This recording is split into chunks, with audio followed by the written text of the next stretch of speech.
বন্ধুরা, রানীকুটি বিয়ার camp Regent place যুব সংঘের মাঠে শুরু হচ্ছে উইন্টার কার্নিভাল ও পৌষ পার্বণ উৎসব। চলবে 12ই ডিসেম্বর থেকে 16ই ডিসেম্বর পর্যন্ত এবং প্রবেশ মূল্য ফ্রি এবং এটি চলবে দুপুর 3টে থেকে রাত 10টা পর্যন্ত।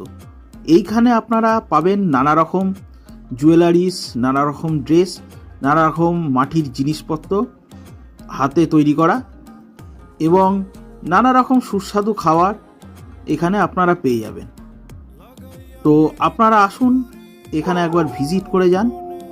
তো এইখানে আসতে হলে আপনাকে রানীকুটি মোড় থেকে হেঁটে বিয়ার ক্যাম্পের গলি দিয়ে ঢুকতে হবে, রানীকুটির জলের ট্যাঙ্কের ঠিক অপোজিটে, এবং সেইখান থেকে একটু এগিয়ে গেলেই এই মেলাটা হচ্ছে। সো আপনারা আসুন, একবার এসে ভিজিট করে যান এই মেলা।